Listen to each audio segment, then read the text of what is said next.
Olá, tudo bem? Seja bem-vindo. Meu nome é Luciano Salamacha, eu estou honrado de ter você comigo aqui hoje. Basicamente, a gente vai falar sobre uma metodologia chamada Matriz Stake-Hand.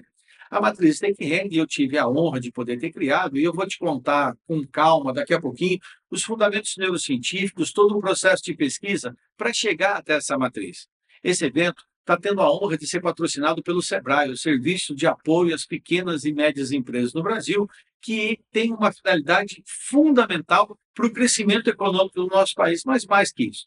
Sebrae ele consegue atingir não apenas o pequeno empreendedor, mas aquela pessoa que muitas vezes está trabalhando na pequena empresa ou que está numa grande empresa, está pensando, tem um embrião, tem uma ideia aí para poder começar um dia a ser um empreendedor, tá certo? Esse evento vai estar sendo apresentado para você com uma fundamentação da matriz. Eu vou te trazer aqui alguns conhecimentos sobre neurociência, vou te dar dicas práticas para você aplicar essa matriz e, no final, ainda te dou os caminhos para você desdobrá-la no seu dia a dia, aplicar amanhã mesmo na sua atividade, ok? Nesse circuito, a gente está tendo uma atividade de incentivo de divulgar esse conhecimento em algumas cidades, em especial no Brasil, cidades que foram selecionadas pela sua pujança, pela sua característica. Então, hoje, eu quero dar um abraço especial para os meus amigos de Passo Fundo, Tchê, local que eu gosto muito, que eu já tive a oportunidade de ter desenvolvido palestras, treinamentos, aulas de MBA da Fundação Getúlio Vargas, e que eu consegui construir aí um laço de muitas amizades que eu tenho muito carinho, muito boas lembranças.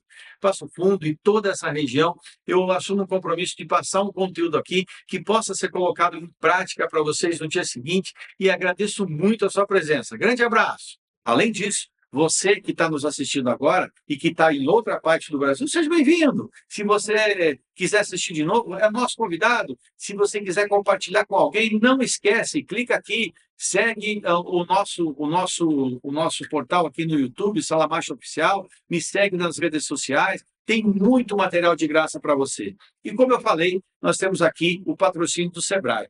Então, para a gente começar, eu gostaria de te convidar para analisar comigo um pouco o quanto o Sebrae tem feito pelo nosso país, tem incentivado o pequeno empreendedor e tem feito transformações importantes. Tem um vídeo aí para a gente assistir sobre isso. Vamos lá? Ei, você que tem umas ideias na cabeça para o seu negócio, o Sebrae tem um recado. Ei, ei, estamos aí pro que der e vier. Ei, ei, Estamos aí. pro que der e vier. Estamos aí pelo site, pelo app, pelo zap, pelo 0800 e estamos aí também pessoalmente. Sempre que quiser trocar umas ideias sobre o seu negócio, conte com a gente. Precisou? Estamos aí pro que der e vier. Sebrae. Dá orgulho de ver o que o Sebrae pode e faz pelo nosso país, não é mesmo? E agora, eu queria que a gente começasse o nosso evento para você entender um pouquinho a matriz Stake-Hand e por que ela está conectada com o Sebrae. Nada melhor do que o Enio, que é o gerente de relacionamento do Sebrae, nos dizer por que essa metodologia é importante, como ela tem aderência com os propósitos do Sebrae. Vamos ver. Olá, Sebrae. Sebrae tem por missão incentivar, apoiar, fomentar o empreendedorismo em todo o território nacional. O nosso propósito é transformar os pequenos negócios em protagonista do nosso desenvolvimento econômico. E para isso, a gente tem uma atuação muito organizada em 3 grandes vetores. O primeiro, de mais visibilidade, é a questão de atuar como uma grande consultoria, estimulando a gestão e levando técnicas gerenciais para os negócios estabelecidos e orientando os primeiros passos para os candidatos a empresário na implantação de novos empreendimentos. Um segundo vetor, tão relevante quanto, é da articulação entre os grandes players na implementação de políticas públicas que criem um ambiente saudável aos pequenos empreendimentos. E por fim, mas não menos relevante, é a questão da educação empreendedora. É cuidar do empreendedor do amanhã, o empreendedor do futuro. A gente leva conteúdo e disciplinas de empreendedorismo para o ensino fundamental e médio de todo o nosso país. Bom, desejo a você que tire muito proveito da metodologia com a qual você terá contato agora. Ela é absolutamente complementar, é absolutamente convergente a toda a atuação do Sebrae. Sucesso para você nos seus negócios. Obrigado, Enio, obrigado pela confiança do Sebrae, pela sua confiança nesse trabalho. E agora a gente vai efetivamente para o conteúdo dessa noite. Nós vamos começar falando da matriz Stake-Hand. Uma pergunta que muita gente me faz é: por que essa matriz está em inglês? Essa é uma pergunta interessante, né? Porque Stake-Hand, né, o poder nas suas mãos, a força nas suas mãos, a firmeza nas suas mãos, é uma adaptação para que nós, brasileiros, comecemos a trabalhar os nossos conceitos, as nossas metodologias, não apenas olhando para o nosso país, mas principalmente nós temos que ter orgulho da aplicação das nossas metodologias em todo o planeta, em outros países. Essa metodologia já foi e está sendo aplicada em outros países. E por isso que na hora de colocar esse nome, eu procurei estabelecer um nome que pudesse ser igual no resto do mundo. Agora, o nome não vai fazer com que a metodologia gere resultados para você. O que vai fazer essa metodologia gerar resultados para você é você entender a base neurocientífica que está por trás dela. Em primeiro lugar, quando eu comecei a estudar neurociência, eu fui tentar entender quais eram os mecanismos que levam as pessoas a tomar decisões. Sim, porque toda a minha área de pesquisa no mestrado, no doutorado, toda a minha área de atuação em artigos científicos no Brasil e no exterior, sempre foi tentar entender por que as pessoas tomam decisão, quais são os elementos que estão influenciando diretamente na hora da pessoa tomar aquela decisão.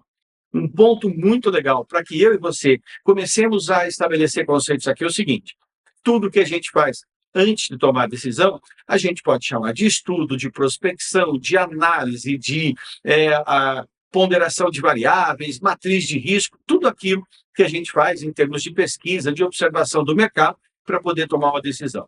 De outro lado, tudo aquilo que a gente faz depois de tomar uma decisão é execução, é transformar aquilo que nós decidimos num bom planejamento, colocar aquilo em prática no nosso dia, acompanhar com indicadores para ver se a gente está atingindo aquela performance que era tão desejada. Logo, você entendeu que o ponto-chave é a decisão.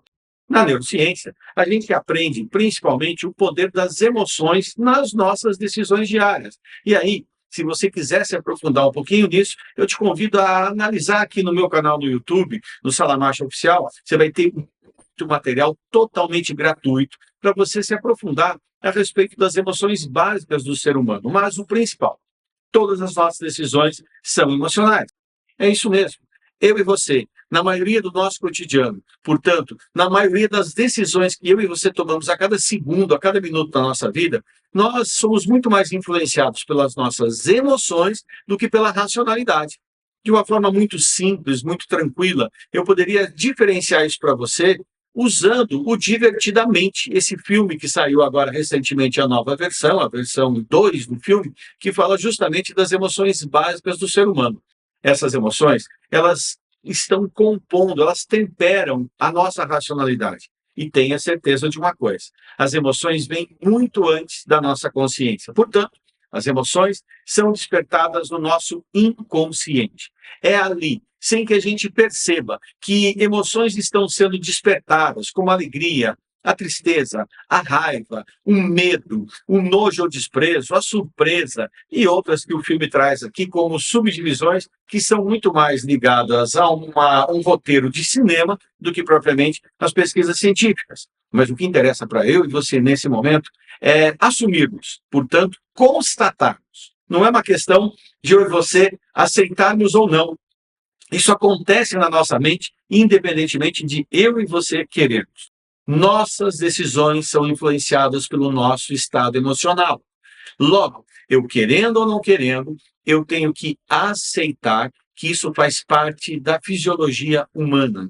E, basicamente, a gente tem aqui também dois conceitos muito simples para eu e você interagirmos nessa noite. O primeiro conceito é o que é estímulo. E o segundo, o que é efetivamente uma emoção. O estímulo é qualquer coisa que eu e você captamos pelos nossos 5 sentidos. Portanto, quando você sente o frio ou você sente calor, a sua pele está mandando uma série de comandos neuronais, portanto, todo o teu sistema nervoso vai lá para o cérebro. Esse organismo que não tem contato com o mundo externo está trancado na sua caixa craniana, mas que, de outro lado, está interpretando o que os seus emissários, os seus radares captam e traduzem sob um formato de pulso elétrico que o neurônio vai transformar em algum tipo de conceito, algum tipo de conhecimento. Então, é natural E quando você é exposto ao frio, naturalmente o seu corpo, inconscientemente, portanto, você não diz, tenho que me arrepiar, você já fica arrepiado por conta disso. As suas mãos ficam geladas, porque o teu corpo começa a guardar a sua parte de circulação para os órgãos vitais. As extremidades das mãos não são tão importantes quanto os órgãos internos que vão garantir a sua vida. Entendendo um pouquinho isso, você percebe que estímulo pode ser aquilo que você sentiu na pele, pode ser aquilo que você inalou, um aroma, um odor, portanto, algo bom, algo ruim. Você pode ter degustado, e a degustação é interessante porque às vezes você consegue sentir o sabor de algumas coisas mesclando um aroma que você sentiu mais uma memória que você tem de um determinado alimento. Olha que loucura isso. Você pode também, tá aí tem os dois mais importantes sentidos da sua vida. Pela ordem, o vice mais importante é a audição, porque te conecta com informações, com troca de informações com pessoas, portanto facilita a comunicação, e finalmente a visão. Os seus 5 sentidos, visão, audição, olfato, paladar e tato, são aqueles que garantem que você receba um estímulo. Logo, o que é algo que eu não toquei, não inalei, não vi, não ouvi e não degustei? É algo que na sua mente não existe. Literalmente isso, não existe. Esses estímulos, eles entram na nossa mente e eles automaticamente, antes que eu e você tenhamos condições de processar racionalmente aquilo que está nos acontecendo, o que estamos tocando, o que estamos sentindo, o que estamos vendo, o que estamos ouvindo, o teu inconsciente vai agir primeiro, porque é ele que garante a tua sobrevivência. É ele que garante que você vai reagir diante de uma buzina num trânsito extremamente complicado, que vai fazer você reagir com medo porque você ouviu um ruído na mata, que pode ser um animal, que pode te atacar ou coisas do gênero. Ou pode ser que é aquilo que você viu uma pessoa fazer no ambiente corporativo, como, por exemplo, um pequeno empresário que recebe alguém que está vestido com alguma roupa diferente, que parece que tem um volume parecido com uma arma e que se comporta tal qual seria o comportamento de um assaltante e que já gera em você uma série de medos ou de cuidados ou qualquer coisa do gênero. Você percebeu que os estímulos são de natureza externa? E esses estímulos, quando são acessados pela nossa mente, automaticamente eles disparam em nós emoções.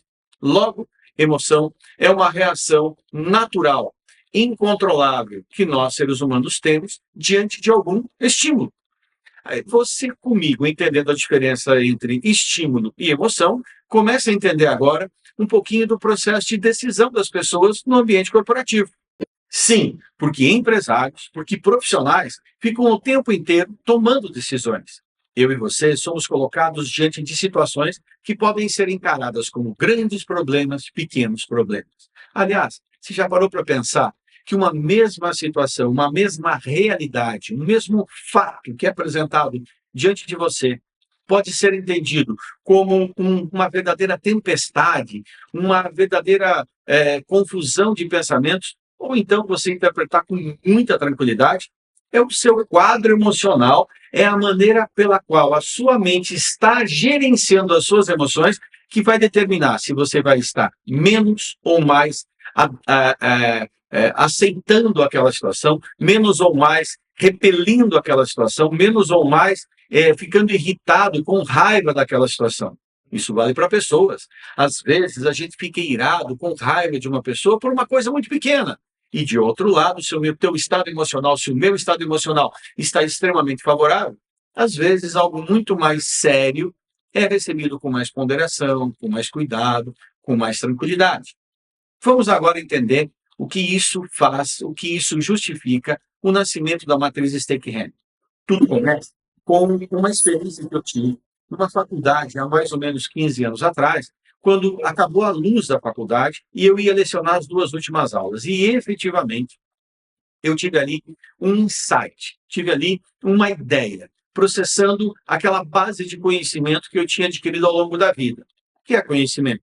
Conhecimento é tudo aquilo que eu e você estudamos, tudo aquilo que eu e você vivemos, tudo aquilo que eu e você testemunhamos os outros viverem. Logo, um belo dia você pegou um livro, estudou e adquiriu um conhecimento.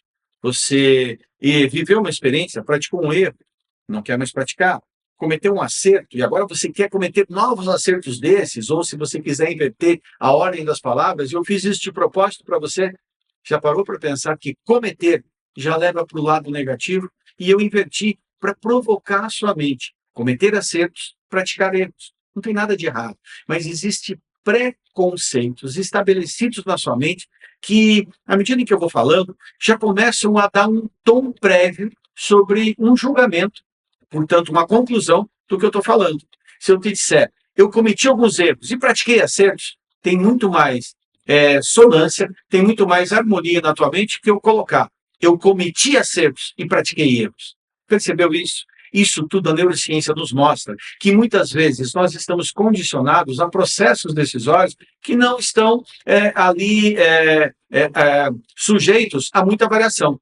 E voltando, eu estava na faculdade e de repente apagou a luz de toda aquela região, não apenas da faculdade. Logo, os alunos começaram a entrar em ebulição, começaram a ficar excitados, gente querendo ir embora, aproveitando, gente gritando, e de repente eu tomo a decisão de fazer uma aula no escuro. Fica aqui um convite para você. Se você ainda não teve a oportunidade de conhecer a palestra no escuro, você precisa experimentar essa vivência sensorial.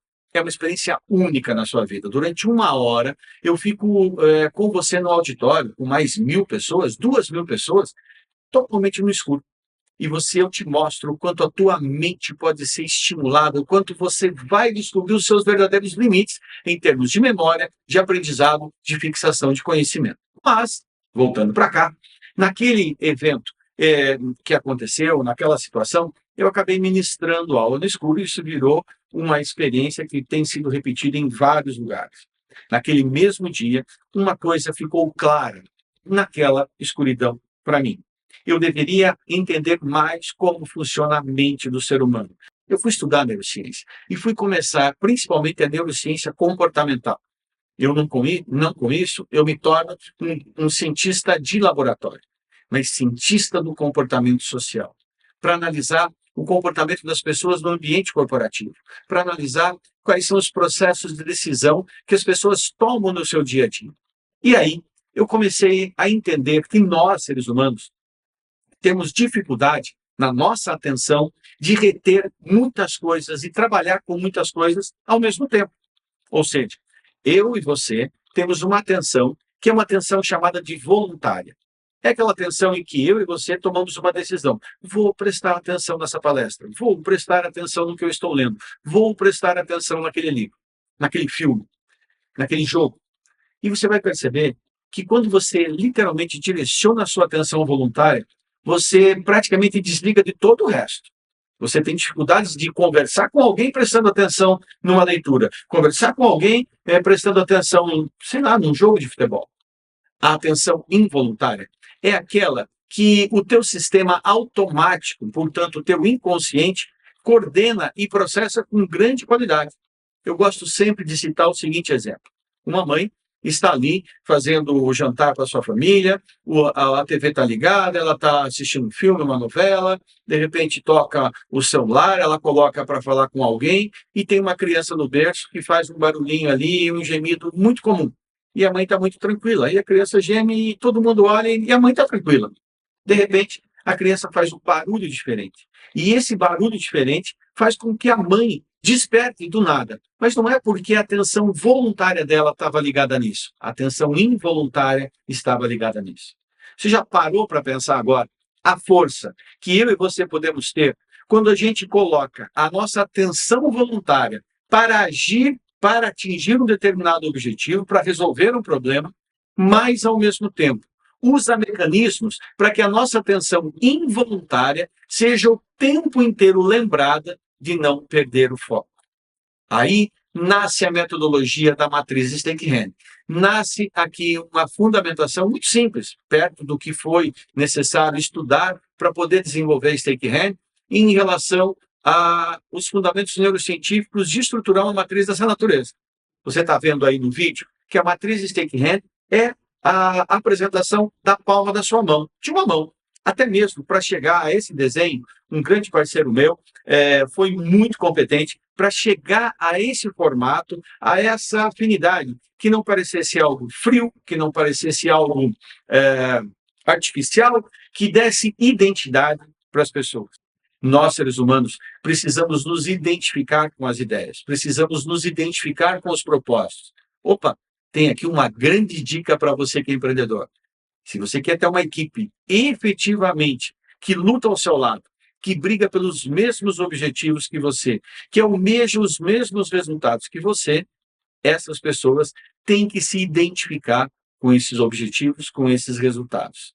Se essas pessoas não perceberem que há emoções positivas naquele esforço para atingir os resultados, cumprir os objetivos, tenha certeza, não vai rolar.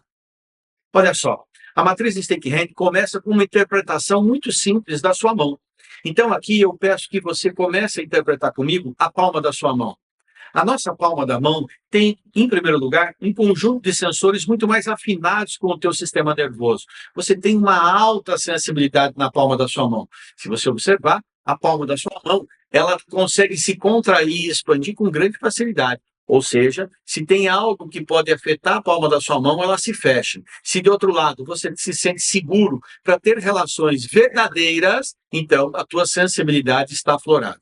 A palma da sua mão, eu costumo apresentar como seu eu verdadeiro.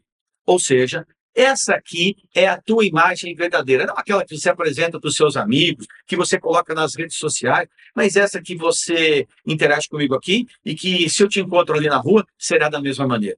Que os teus amigos, as pessoas íntimas de você dirão, não, essa pessoa é literalmente assim.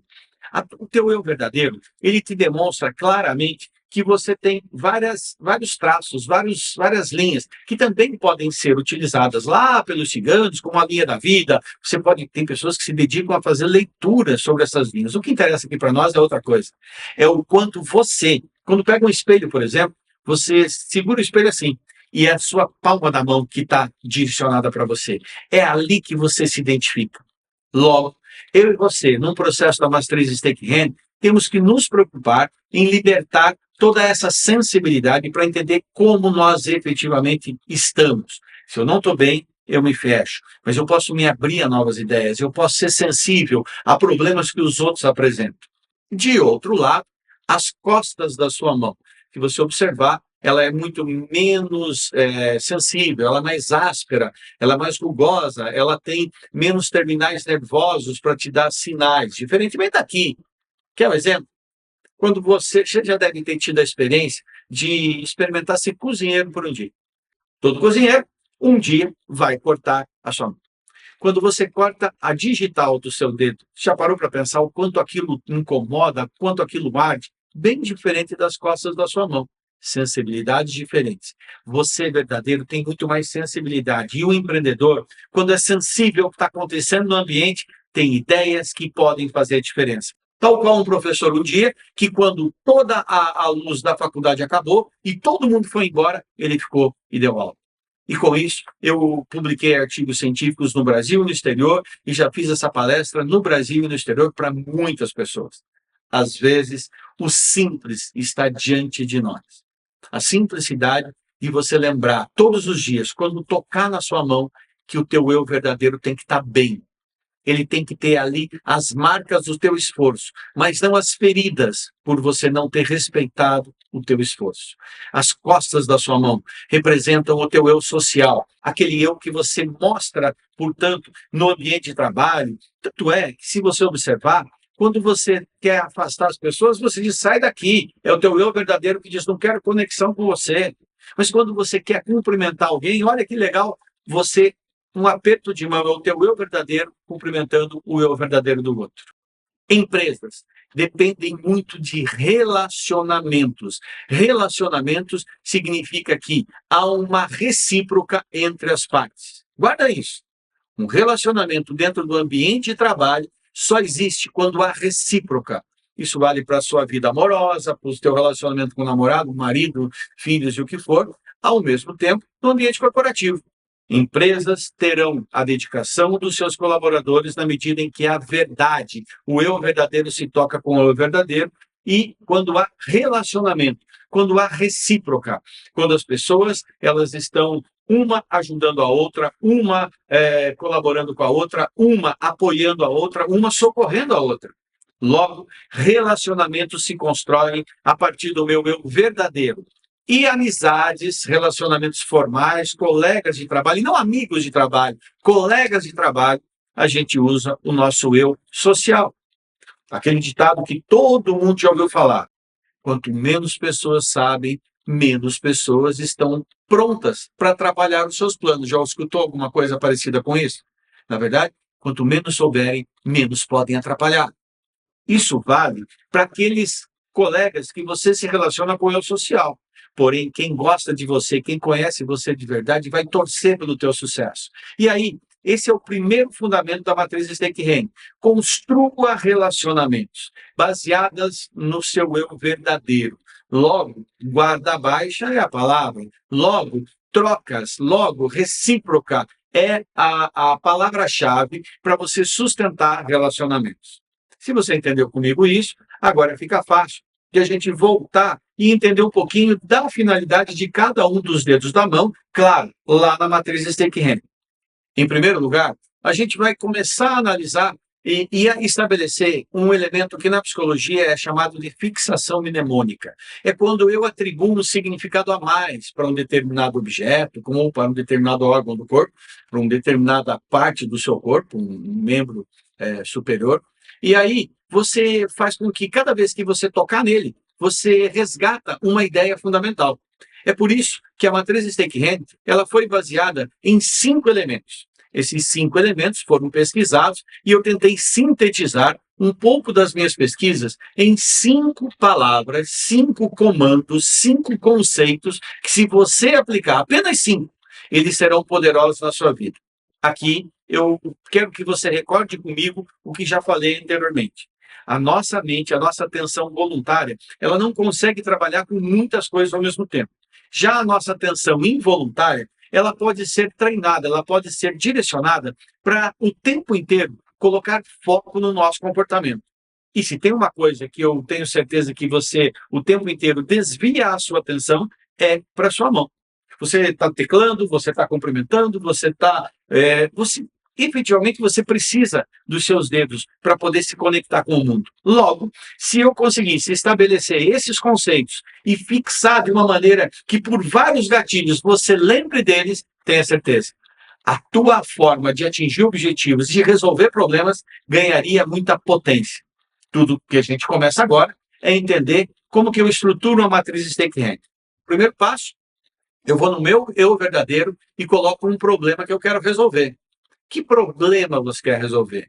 Lembre-se que problema pode ser algo que te incomoda, pode ser algo que te impede de atingir um resultado pleno. Exemplo, eu tenho um problema porque eu não consigo me concentrar o suficiente. Então, é um problema que me incomoda. Ou eu, por mais que me esforce, não atinjo todas as metas que eu tenho o objetivo de atingir. Logo, não é um incômodo, mas te dá um grau de insatisfação. Aí você aplica a matriz Steinheim, pegando e colocando na palma da mão, num canvas, eu estou te mostrando agora aí na tela. Nesse canvas, você vê que está escrito ali, coloque aqui o seu problema. Você percebeu que, como qualquer metodologia, você pode aplicar a matriz Steinheim para mais de um problema. Você pode, por exemplo, experimentar, girar a matriz Steinheim várias vezes para problemas diferentes, situações diferentes. E aí um detalhe, não interessa se as pessoas dizem para você que aquilo que você quer resolver, aquela situação, é um problema grande ou é pequeno. Para você, ela tem relevância suficiente para aplicar a matriz, então seja feliz e aplique. Agora, eu começo a explicar o primeiro dedo, que é esse dedo aqui, o seu polegar. Se você observar, abrindo a sua mão, o polegar parece aquele irmão que é diferente de todos os outros irmãos da mão. Parece que esses aqui vêm da mesma família, mas esse aqui, por algum motivo, ele é diferente. O polegar eu chamo de força de vontade. E observe que força de vontade é aquilo que diz se você está bem ou se você está mal. Logo, nós muitas vezes estamos bem porque queremos estar bem. Salamacha, isso aí soa um pouco a palestra motivacional, essas que o pessoal assiste e depois acha que não serviu para nada. Dá para diferenciar? E digo isso de uma maneira muito clara. Eu não gosto muito do termo palestra motivacional, porque parece que você vai ser colocado, estar sujeito a uma lavagem cerebral. O que eu estou te ensinando é você identificar e você racionalmente refletir, raciocinar a respeito de um conceito. Não tem nada de palestra e motivação. Então, quando você racionalmente na sua vida olha e diz assim, eu não estou bem, mas eu poderia estar pior, você está racionalizando a sua vontade, você está potencializando racionalmente a sua vontade para você não ficar mal, ou pelo menos minimizar esse mal que você está vivendo. Deixa eu te dar um exemplo. Você, como eu, como todo mundo, tem direito de ter aquele dia em que parece que tudo dá errado. De repente, você chega no final do dia e está cansado, está deprimido. Poxa vida, parece que naquele dia o mundo inteiro foi contra você. Tem pessoas que, inclusive, gostam de dizer que o mundo inteiro é contra eles o tempo inteiro. Porém, você senta e começa a olhar à sua volta. E começa a perceber que enquanto você está lamentando os problemas que você teve ali no seu dia a dia, no trabalho, teve gente que naquele mesmo minuto que você está reclamando, perdeu um ente querido. Faleceu o pai, faleceu a mãe, o esposo, o irmão, o filho. E que para essas pessoas, elas dariam tudo para trocar de lugar com você. Aí você estica mais um pouco o olhar e vê uma pessoa que teve um problema de saúde, um acidente de trabalho, um acidente na vida pessoal, ou uma doença congênita, e que de repente teve uma parte do seu corpo amputada. Não tem um braço, não tem uma perna, não tem a visão, não tem a audição, e que sorriem do teu lado com um sorriso tão verdadeiro, tão autêntico, que literalmente dá vergonha de estar se sentindo mal perto do que outras pessoas perderam na vida de maneira irreversível, tal qual a morte, tal qual, e elas continuam felizes. Aí você vai para um outro olhar de pessoas que literalmente vivem na miséria, sem ter muitos recursos na vida. E essas pessoas, por algum motivo, sorriem. E você percebe que o que é em comum entre todas essas pessoas que superam grandes dramas é a força de vontade. Logo, se você parar comigo e pensar, a força de vontade é o dedo mais importante da sua mão. É ele que possibilita o que na medicina é chamado de movimento de pinça. É a força de vontade, é o polegar que permite que você tenha habilidades para você fazer uma série de movimentos e segurar uma série de coisas que você quer. Logo, a força de vontade não é diferente. A força de vontade é o que vai te permitir trabalhar com qualquer outro elemento da cadeia sem reclamar. Já parou para pensar quantas pessoas reclamam das suas dificuldades no dia a dia? Quantas pessoas reclamam que tem cliente chato, que tem colega chato, que tem fornecedor chato, enfim, o que for? Se você observar, muitas vezes, a maneira pela qual a gente quer interpretar as situações vai mudar o nosso comportamento. Você deve estar pensando, força de vontade está mais ligado ao meu lado racional ou ao meu lado emocional? Olha que pergunta boa. Vamos começar a pensar a respeito disso? O meu lado racional sempre chega depois. Esse é um detalhe importante. A emoção sempre chega primeiro. Sempre você diz assim racionalmente, eu não devo ficar com raiva disso, mas é que você já está com raiva. Primeiro surge a raiva, depois surge a racionalidade tentando te segurar. E a força de vontade é você estimular um estado emocional ainda que usando elementos de racionalidade. É repetir para você mesmo, porque o nome disso é condicionamento mental. Toda vez que eu e você praticamos um exercício físico, uma corrida, a gente vai ganhando performance. E a gente agora vai indo muito bem. Eu e você aprendemos a dirigir e lá no começo a gente estava todo inseguro. Hoje a gente dirige e nem pensa direito no que está fazendo, do ponto de vista de movimentos automáticos. Isso é condicionamento mental. Eu e você temos que condicionar a nossa mente para ter a força de vontade em alta. Força de vontade é a vontade que eu tenho com muita força. É por isso que quando você faz uma carteira de identidade, você coloca essa marca. O teu polegar é a tua força de vontade, a sua marca pessoal. No ambiente da Stake Hand, Cada vez que você tem um problema, como por exemplo, nós precisamos melhorar o faturamento da nossa equipe, você tem que fazer algumas perguntas para a sua equipe. Nós queremos realmente aumentar esse faturamento? Nós queremos realmente ser as pessoas que vão aumentar esse faturamento? Porque às vezes o pessoal quer, mas não quer ser o agente da transformação, da mudança. Ele quer que as coisas aconteçam. Ele quer que os clientes venham atrás. Ele quer o fato, mas não quer fazer o ato. Se liga comigo. Força de vontade é aquela força que a gente tem e que nos move a praticar atitudes, nem sempre nos melhores momentos, mas que nos deixam firmes no nosso propósito. Portanto, na matriz Stake-Hand, a gente estimula as pessoas a literalmente colocar por escrito, assumir um compromisso consigo mesmos, fazendo ali num ambiente colaborativo, como, por exemplo, você imprimir a matriz Stake-Hand, que está aí na sua tela de novo, e de repente você fazer a colocação de post-its, ou então você usar ela ali numa folha impressa mesmo, ou então você usar um aplicativo que a gente tem, que é gratuito nas plataformas de iOS e do Android, para você fazer essa marca diretamente no seu celular e ter mecanismos para você lembrar o que você tem que fazer. Olha que interessante. É condicionar o seu cérebro sobre por que você realmente quer aquilo. É sim um estímulo de natureza emocional. E lembre-se, as suas decisões no dia a dia para contornar problemas vão depender da sua força de vontade. Quanto mais você querer superar, quanto mais você quiser enfrentar os desafios, menos você vai fugir, menos você vai ter medo, portanto, menos você vai ter insegurança achando que não é capaz de fazer algo. Literalmente, a força de vontade coloca você numa condição de poder interno e impulsiona você para aplicar os outros dedos da Stake-Hand. Então, se liga comigo. Lá na matriz, você tem que responder. Você quer? Responda comigo agora. Você quer isso? Você realmente quer? Por que você quer isso? Coloque na matriz, eu quero isso por causa tal, tal, tal. Você escreve. Quando você escreve, você assume um compromisso.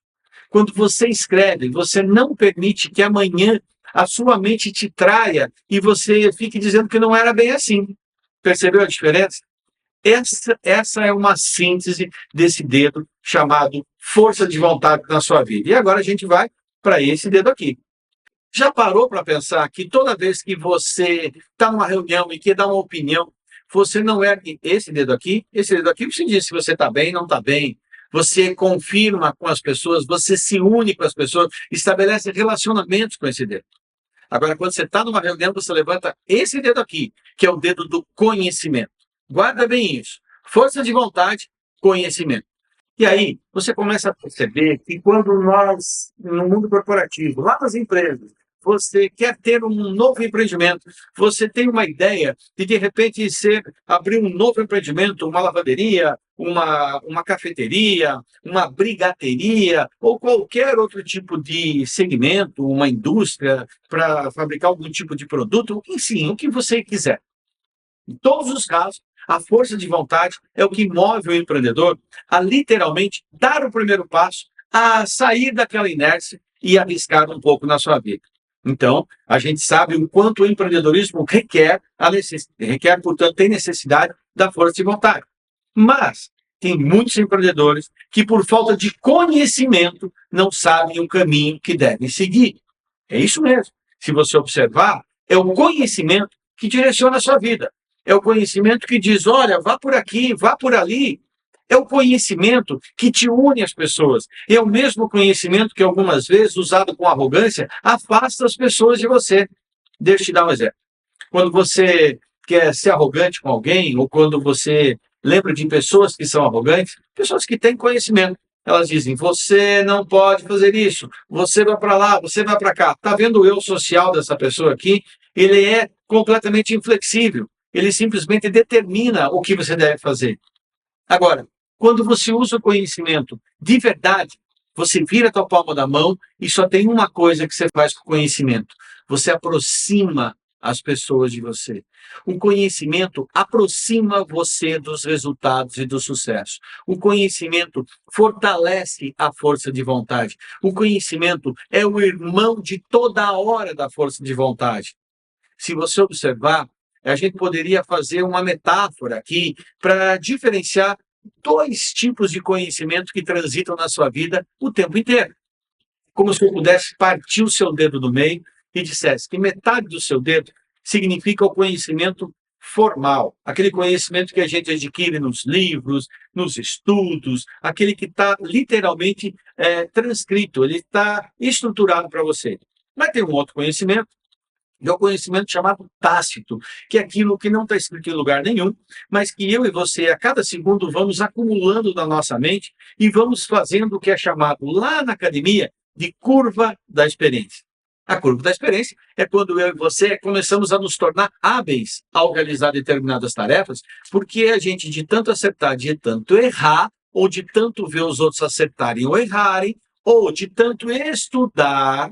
Então, eu pego o conhecimento formal e o conhecimento tácito, um dos dois, e eles estabelecem em você muito mais capacidade de tomar decisão, muito mais capacidade de analisar uma situação, muito mais capacidade de dizer sim ou de dizer não, principalmente de indicar que caminho você deve seguir. Agora, olha só, tem gente que tem força de vontade. Quando não tem conhecimento, fica difícil pegar as coisas, fica difícil trazer os objetivos para si. Tem gente que tem conhecimento, mas por não ter a força de vontade suficiente, desperdiça o conhecimento. Não usa esse conhecimento como ele realmente poderia fazer. Aí, na matriz Steinck-Henke, o que a gente faz? A gente coloca lá em primeiro lugar, na força de vontade, por que eu quero isso? O que exatamente eu quero? Quais são os elementos que me levam a ter essa vontade e para que me lembrem que quando eu estiver esmorecendo essa vontade, eu resgate esses conhecimentos, eu resgate esses gatilhos mentais que eu racionalmente construí para que eu não esmoreça, para que eu não baixe a minha vontade de vencer, de fazer acontecer. E, de outro lado, eu coloco na matriz que conhecimentos eu tenho e que eu tenho que utilizá-los como uma fortaleza. Aquilo que me diferencia dos demais, mas também o conhecimento que eu não tenho e que preciso adquirir. Você percebeu que no dedo do conhecimento, na aba, na vertente do conhecimento, eu e você estamos fazendo uma espécie de uma avaliação de tudo aquilo que eu sei e que eu tenho que aproveitar e daquilo que eu não sei e que, de outro lado, eu preciso adquirir, eu preciso aprender. Pessoas autocríticas, muitas vezes, não enxergam o quanto elas já conhecem. Elas se preocupam muito mais em ficar dizendo, porque eu devia saber, devia fazer aquilo, devia saber aquilo. Elas sempre se destroem. Fica comigo agora e presta atenção. Enxergue diante de você uma gangorra. Portanto, algo que é inversamente proporcional. De um lado, você tem uma coisa chamada insegurança. De outro lado, você tem uma coisa chamada autoestima. Vamos entender o que é cada uma delas? Autoestima é aquela habilidade que você tem, aquela emoção positiva que você tem quando olha no espelho. Quando você reconhece que, independentemente de você conhecer muito ou pouco, de você ter tido muitas ou poucas oportunidades na vida, mas você se orgulha de quem você é. Você acredita no seu potencial. Pessoas com autoestima alta são pessoas extremamente confiantes, pessoas que encaram desafios, que assumem risco. Empreendedores têm autoestima elevada. Agora, se a minha autoestima está alta, o que está baixa? A insegurança. E a insegurança é a gente achar que não vai conseguir realizar uma tarefa. A minha autoestima está legal, mas quando a minha autoestima está caindo, a insegurança sobe. Percebeu agora? A insegurança é você achar que não vai dar conta de uma atividade, que você é fake, que você não é capaz de realizar alguma coisa, que as coisas boas só os outros que são capazes, que você não é capaz. Então se ligue comigo agora. O conhecimento exige que você conheça mais quem é você, tudo aquilo de bom que você tem e, ao mesmo tempo, aquilo que você precisa melhorar. Esse blend, esse mix, essa mistura, portanto, ele vai fazer com que você escreva na matriz não apenas alguns pontos que você precisa desenvolver, mas outros pontos que você precisa lembrar que você é bom e detém esse conhecimento. É assim, usando o conhecimento e usando a sua força de vontade, olha só, pega o seu conhecimento, pega a sua força de vontade, junta os dois. E quando eles trabalham em conjunto, você tem resultados. Portanto, eu e você precisamos não apenas confiar na nossa força de vontade e no nosso conhecimento, nós precisamos colocá-lo de uma maneira metodológica diante da nossa racionalidade para que de tanto repetir, o nosso inconsciente absorva e isso se torne algo que é praticamente automático na nossa vida. Portanto, um comportamento que a gente sequer tem que pensar para já realizar. Eu incorporei isso na minha vida e eu não perco uma oportunidade sequer de aprender. O aprendizado, o conhecimento me enche os olhos, me enche de alegria. Então, mesmo quando você está numa fila de padaria, você fica observando as pessoas, você fica observando o comportamento dos atendentes, você fica observando o movimento, você sempre, quando quer, aprende. E mesmo quando você não quer aprender, você também está aprendendo. Como assim? Sabe aquele momento que você não faz nada na vida? Você está aprendendo como desperdiçar tempo. Um bem precioso que você devia valorizar mais. Porque um segundo não volta. Você pode ser rico ou pobre, famoso ou não famoso, cada segundo passado na vida você não volta. Então, um bem mais precioso na sua vida, que é o tempo, um dos bens mais preciosos na sua vida, que é o tempo, poderíamos colocar outras coisas aqui, como o amor, mas esse bem a gente desperdiça de maneira displicente. Displicente. E a gente tem na filosofia vários textos de estudiosos que diziam justamente da importância de a gente não desperdiçar tempo. Mas isso é tema para um outro momento. Percebeu que na matriz Stake-Hand eu faço duas perguntas para você. Você me diz, eu tenho um problema, não consigo atingir isso. Você quer realmente isso? Porque quem quer, vai e corre atrás. Salamacha, eu quero. Mas então você conhece o suficiente para poder desempenhar favoravelmente, atingir os seus resultados? Ou será que você não está contando que está sabendo mais do que a conta? Ou não está aproveitando todo esse conhecimento que você tem? Começou a entender a força da matriz para condicionar sua mente? E aí a gente vai para esse dedo aqui, que todo mundo diz que é o dedo mais fraquinho da sua mão, que é o dedo chamado dedo mindinho, que aqui na nossa matriz tem outro nome. Resiliência. A resiliência, ela é um princípio que vem da física e que normalmente está atrelado à capacidade que um corpo tem, que um material tem, de ao receber pressão, ele acabar sofrendo uma deformação. Um exemplo extremamente simples, você pega um copo plástico e começa a apertar esse copo. Naturalmente, a pressão externa vai fazer com que esse copo se deforme. Mas se a pressão for razoável, se a pressão for suportável para o copo, o que vai acontecer quando você retirar a sua mão? O copo volta à sua condição original. Portanto, o copo suportou a pressão e conseguiu retornar ao seu estágio natural.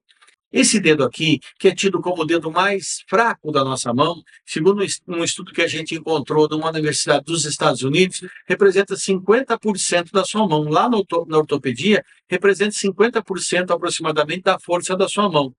Já parou para pensar? Quando você vai pegar uma sacola, uma mala, que esse é o primeiro dedo que toca. Já parou para pensar que quando você está pendurado numa barra, se segurando em alguma coisa, esse dedo aqui é um dos que mais te dão apoio, mais te dão firmeza para você segurar aquela pressão? A resiliência, especificamente aqui na matriz Stake-Hand, é uma lembrança poderosa, muito poderosa, para que eu e você tenhamos na nossa mente que eu assumi um objetivo de resolver um problema, nós teremos que suportar o caminho para resolver esse problema. Muitas vezes não adianta a gente desejar que uma coisa melhore. Não adianta nada a gente ficar torcendo que a prova seja fácil amanhã.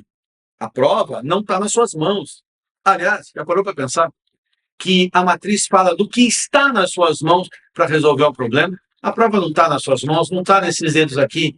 Agora, a resiliência para suportar o tempo necessário para fazer o estudo, para repetir quantas vezes você tiver que repetir até memorizar aquilo, isso é um processo de resiliência. Resiliência é a capacidade que a gente tem de, mesmo em condições adversas, suportar a pressão. Quem de nós, empreendedores, então, isso é muito comum. Quantas vezes eu, você, deixamos de nos alimentar na hora certa, pulamos uma refeição como um almoço, diante de tantos compromissos? Em primeiro lugar, isso não é motivo de orgulho. Mas, naquele momento, a gente fez porque a nossa mente entendia que havia uma emoção positiva a ser conquistada. Por exemplo, você trabalha num hospital, você é enfermeiro, você é médico, e de repente, depois de um plantão de 24 horas, o seu amigo, que é médico, que é enfermeiro, te liga e diz assim: estou preso no engarrafamento, e devo chegar daqui meia hora. Se eu conseguir, eu estou desesperado aqui, estou atrasado.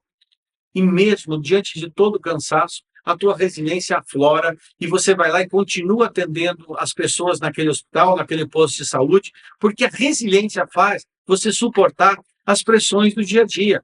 As pressões que nem sempre serão suportadas e que a gente acaba, que nem sempre a gente consegue blindar para atacar a nossa força e vontade. Já parou para pensar que eu não preciso de resiliência para atacar o meu conhecimento? Já parou para pensar que conhecimento é muito mais racional, enquanto a emoção é muito mais emocional? Já parou para pensar que nessa matriz você tem emoção e razão, dois elementos vivendo um ao lado do outro, e quando você junta aqui, você junta conhecimento e você junta força e vontade, você é preciso. A força está nesses 3 dedos, a precisão está nesses 2 dedos. Você passa um fio na agulha com esses 2 dedos. A precisão está aqui. É com esses dedos que você segura uma caneta para escrever o seu futuro. Esse é o ponto. E a resiliência é a sua capacidade de fazer um pacto consigo mesmo, de suportar aquele caminho que nem sempre vai ser um caminho de glamour, um caminho de coisas fáceis. Quantas vezes na sua vida você já recebeu um não? Quantas vezes na sua vida você teve a tua força de vontade afetada pelo não que você recebeu? Agora, o teu conhecimento continua lá. Porque quando você estuda, aprende algo, como você está tendo nessa palestra, nessa noite, muito sobre neurociência do comportamento humano, você vai automaticamente internalizar aquilo e você não vai se afastar disso. Então, a matriz Stake-Hen, ela que pede que você coloque lá os teus compromissos de suportar. O que você se dispõe a abrir mão? Ou o que você se dispõe a enfrentar sem perder a força de vontade no caminho que o teu conhecimento indica que é o correto. Por exemplo, você decide fazer um mestrado, fazer um doutorado, fazer um curso de inglês, o que for. Você decide aprender. Você quer aprender. É um conhecimento que você não tem, que você tem que conquistar. Mas isso vai fazer com que você tenha que renunciar a algumas horas de lazer, algumas horas de sono, algumas horas de esporte, algumas horas de entretenimento, sei lá. Eu costumo dizer para os alunos dos MBAs, não dá para fazer o MBA sexta-noite, sábado de manhã, participando da balada da sexta-noite, de todos os churrascos e todas as festas da manhã do sábado. São escolhas. Quando a gente coloca isso racionalmente, a gente prepara a nossa mente para um estado emocional negativo. Preste muita atenção. Lembra da história do copo? Lembra que eu falei que o copo, quando tem uma certa resistência, ele recebe a pressão, mas ele consegue voltar? Significa que força de vontade e resiliência devem vir juntos. Aliás, se você pegar o dedo da resiliência, ele só tem facilidade de tocar na mesma mão o dedo da força de vontade. São 2 emoções extremas. A emoção do querer e a emoção do suportar. É a alegria de iniciar e aqui a dor de continuar. É a dor do revés, é a dor do problema. Coloque numa matriz Stake-Hen. Por que você quer? Isso é a força de vontade. O que você deve conhecer, é o conhecimento. O que você se dispõe e tem ciência que vai suportar. E até mais. Coloque quais são os elementos que você nem tem certeza que pode acontecer, mas se acontecerem, você vai suportar. Quer um exemplo?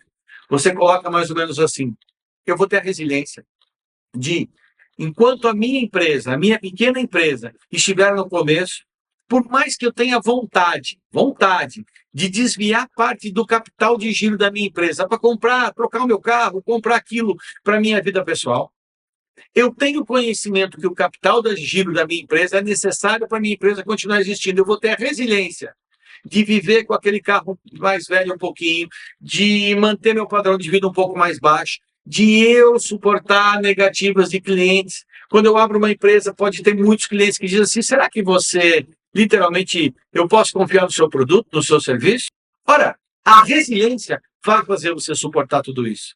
Portanto, a matriz, nesse dedo aqui, que é a resiliência, ela te coloca que não é porque você pensa que é fraco, que você pensa que esse dedo aqui é vulnerável, que ele não vai contribuir com muita força na sua vida. Se você observar, nós já temos aqui os extremos, força de vontade e resiliência, com um primeiro mediano, que é o conhecimento. Duas emoções, duas características ligadas à emoção e uma característica ligada ao conhecimento.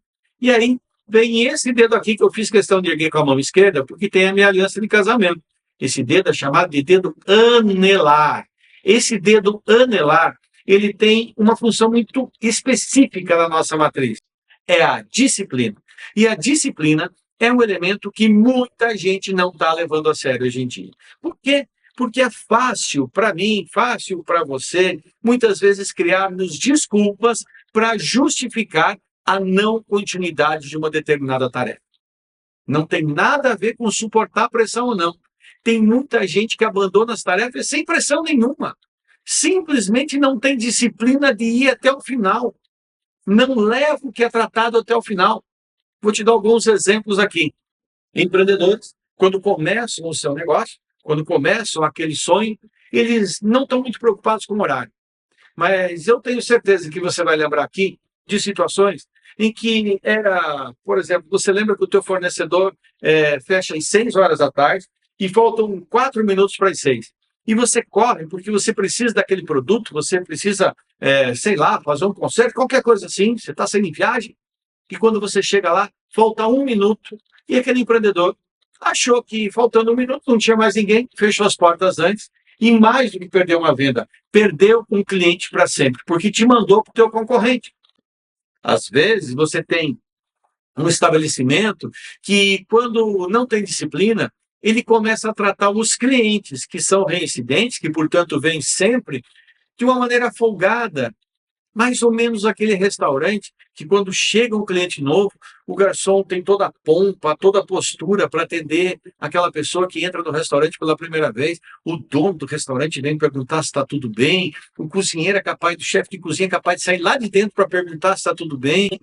Mas tem lá o seu Manuel, o seu Joaquim, o seu João, a dona Maria, a dona Joana.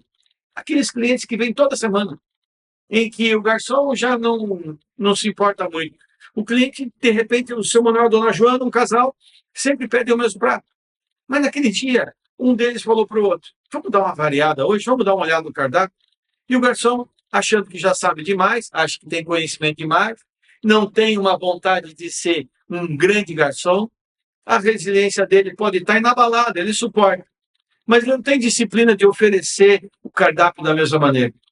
Ele quer atalhar a vida. Ele não tem a disciplina de fazer os procedimentos. De repente, ele chega e diz, bom, é o mesmo prato de sempre, né? Tá tudo bem. Ah, a gente até pensou, não, mas então tá bom, vocês querem comer à vontade. Aí o casal pede um outro prato, porque eles queriam realmente trocar o prato. E, de repente, era um prato que era peixe, e o prato é servido e a senhora diz, olha, eu sempre como carne, mas hoje aqui é peixe, o talher não é... Poxa, é verdade, me desculpe. Disciplina zero. Disciplina, pessoal, é o que faz um profissional atingir resultados, atingir metas, cumprir objetivos. É a disciplina que nos faz continuar todos os processos até o final. Uma vez, eu escutei de uma pessoa algo que eu me apaixonei por essa resposta. Literalmente, eu me apaixonei. Eu cheguei para um profissional que me disse o seguinte, olha, eu tenho como meta organizar tudo isso aqui. E eu quero entregar para o meu cliente, porque eu acho que esse cliente merece. Eu quero entregar, pegando uma escala de 0 a 100, ele quer fazer os 100 propósitos, os 100 tópicos ali para ficar perfeito o embrulho, presente, sei lá o quê. Aí, uma pessoa chega e diz assim, ei, mas vem cá, o cliente não, você nunca prometeu o número 100 para o cliente. Se você fizer do jeito que você já fez aqui, o cliente nunca vai perceber, ele não sabe. Aliás, ele vai dar de presente para outra pessoa. É um, sei lá, um presente de casamento. E a pessoa respondeu assim, olha, eu sei que o cliente não vai saber, eu sei que a pessoa que ganhar o presente do cliente não vai saber, mas a minha consciência sabe que eu não fiz tudo aquilo que eu devo fazer. E contra a minha consciência, eu não consigo vencer. Porque, neurocientificamente, com, vem do latim, significa junto, ciência, conhecimento. É o que nos difere dos outros animais sobre a face da Terra. Um cachorro, quando abana o rabo, ele não sabe que está abanando o rabo. Ele simplesmente segue o seu instinto. Mas o ser humano, quando faz algo, a consciência dele fala, literalmente lá, dói na mente da pessoa que ela está fazendo algo errado. É claro que tem pessoas que são hábeis em criar desculpas, em fazer o chamado auto-engano. E a matriz Steinken, ela vai de encontro a esse auto-engano. Porque à medida em que você formaliza, portanto, coloca por escrito quais são os elementos que você determina para garantir a sua força de vontade, por que você quer e o que você tem que fazer para não perder sua força de vontade, que conhecimento você já domina que tem que ser explorado, que conhecimento que você tem que adquirir, o que você se propõe a suportar e quais são os pesos que você acha que está disposto a encarar e que você tem que se preparar para encarar também. Você não sai fazendo uma maratona sem se preparar para a pressão, para o frio, para o calor, sei lá. Você tem que ter um preparo com a roupa certa, com a alimentação certa, enfim. Da mesma maneira, a resiliência precisa desse apoio. E aí, você vai para a disciplina. A disciplina é você literalmente condicionar sua mente, criando um pacto por escrito do que você se compromete a fazer até o final. Eu poderia dar inúmeros exemplos. Tem, inclusive, um humorista, um programa de humor, que dizia assim, para tirar 10, qual é isso? E ele acabava com tudo que tinha feito. Era mais ou menos assim a cena. Se eu não me engano, era o Chico Anísio, né? Ele perguntava na escolinha do professor Raimundo. Então, ele perguntava algo complexo, o aluno não respondia. Perguntava mais algo complexo, respondia tudo. Ele dizia, agora para tirar 10. E isso? E o aluno arrebentava. O que o aluno teve? Não teve disciplina de ser sério até o final, de ter concentração até o final. Entenda comigo isso. Não adianta você querer ter conhecimento suficiente e achar que o resultado vem. O resultado não vem quando a disciplina e a resiliência não estão do seu lado, por isso que elas são irmãs. E eu te disse que emoção está ligada à força de vontade, emoção está ligada à resiliência, conhecimento está ligado à racionalidade e disciplina, à racionalidade. A gente aprende a ser disciplinado, a gente aprende a seguir regras. Pessoas disciplinadas respeitam regras, conhecem regras. Pessoas disciplinadas não saem fazendo as coisas sem pelo menos entender isso pode fazer, isso não pode fazer, é assim que se faz. Muitas vezes você tem numa empresa uma pessoa que site de busca e conhecimento. Ela não precisa conhecer. O senhor me diz o que se quer, eu quero a emprego. O senhor me diz o que é, que eu vou lá e pesquiso no Google. E o que tem hoje de orientação positiva, mas de muita orientação errada, faz com que a pessoa, por não conhecer, vai cometer um erro. Aí você chega e diz, mas você não viu que estava errado? Eu até tinha vontade de dizer, mas eu achei que não, porque eu não tenho muito conhecimento e também eu estou aqui para suportar, né? Mas você teve a disciplina de fazer as perguntas certas. Guarda isso. A disciplina nos leva a fazer perguntas. Então, coloque lá na matriz Steinken o que você deve lembrar que é fundamental para você atingir o teu resultado. Muitas vezes, lá na área da estratégia, isso é chamado de fatores críticos de sucesso. Crítico aqui como algo imprescindível, fundamental, indispensável. Os fatores indispensáveis para o seu sucesso. Então, se eu quero ser um cara que vai fazer literalmente as melhores vendas, matar a pau, como se diz por aí nas vendas, eu conheço e eu vou estudar muito sobre os produtos, eu vou suportar todos os nãos que os clientes me disserem, todos os dias em que tiver frio, que tiver chovendo, eu vou lá e vou continuar.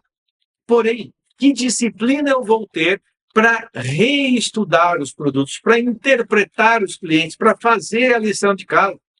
Eu conheço gente que adora fazer uma atividade e na hora de terminar não termina esse.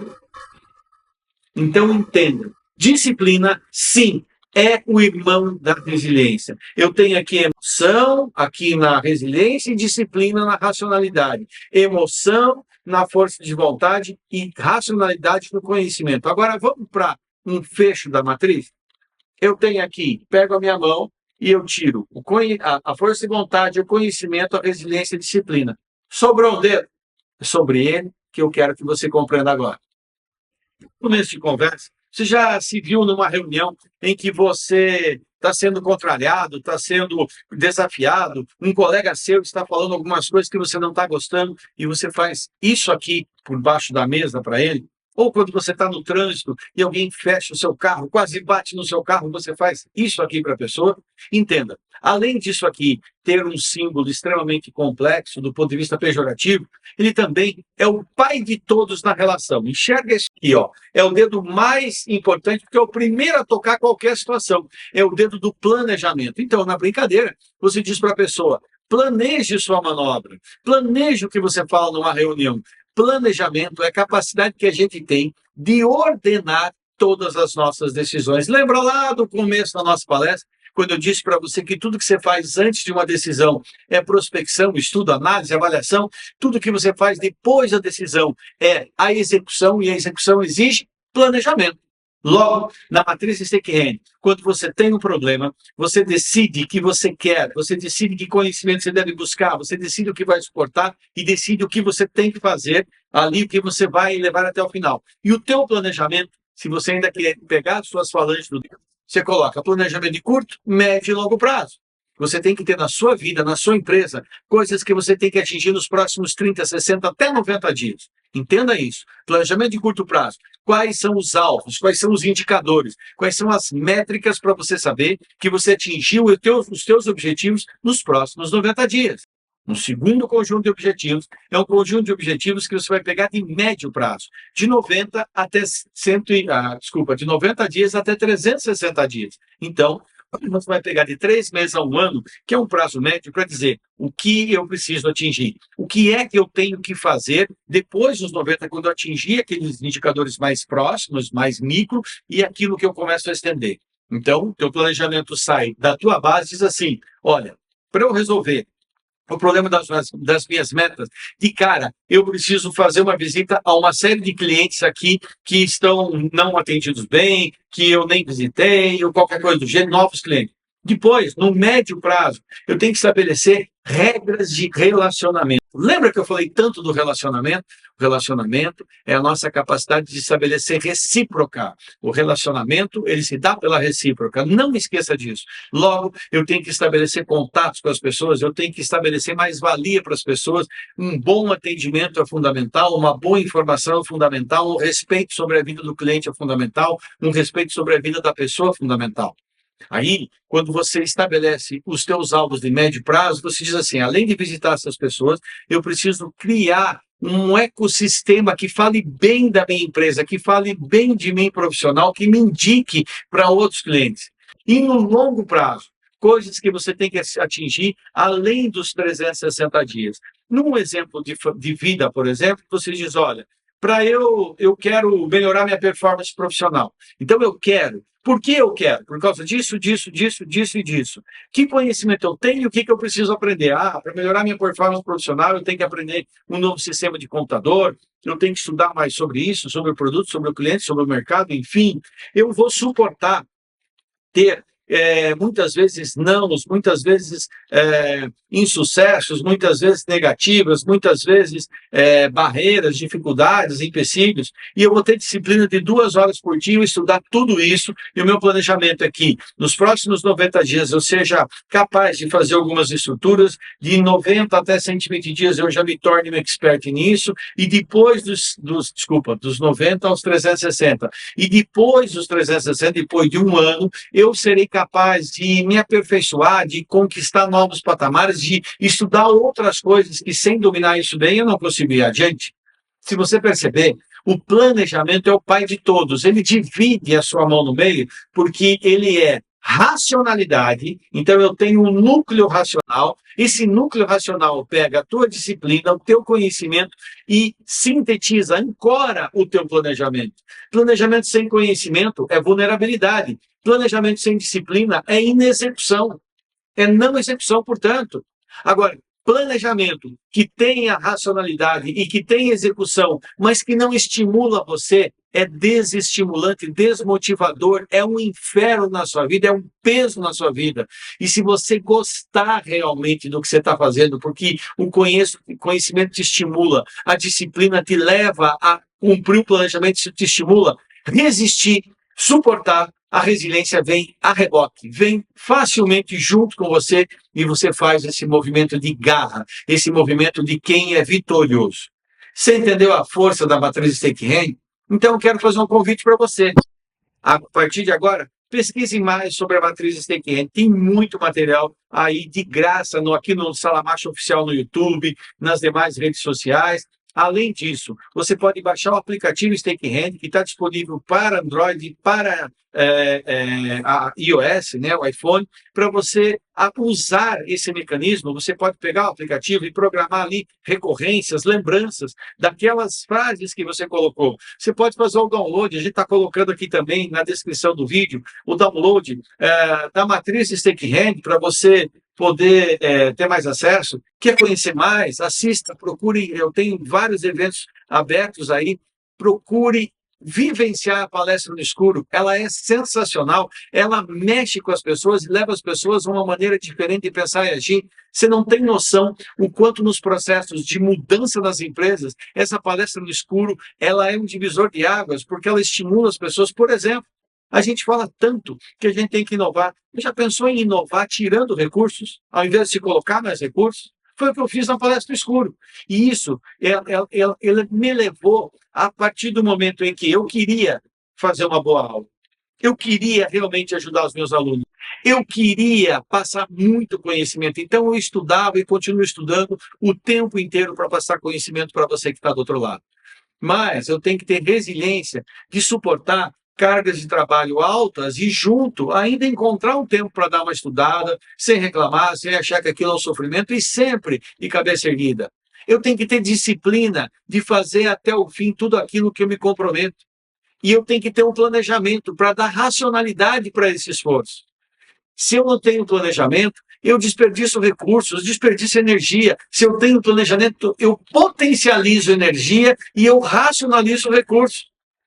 Então, meu querido, minha querida, eu quero agradecer muito a você que esteve comigo aqui, a sua cidade, pela acolhida. Esse evento é um evento que foi direcionado para algumas cidades, aqui no apoio do Sebrae. Quero agradecer muito ao Sebrae. E para a gente encerrar, eu convido você a me acompanhar nas redes sociais, faça os seus comentários aqui no nosso chat, que a gente está respondendo, toda a minha equipe está junto com você aí.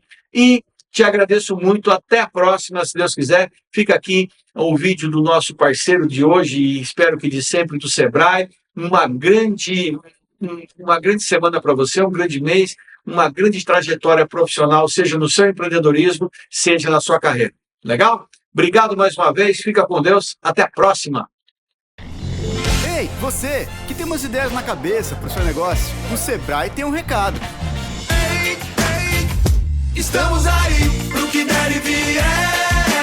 Ei, ei. Estamos aí. Pro que der e vier. Estamos aí pelo site, pelo app, pelo zap, pelo 0800 e estamos aí também pessoalmente. Sempre que quiser trocar umas ideias sobre o seu negócio, conte com a gente. Precisou? Estamos aí pro que der e vier. Sebrae.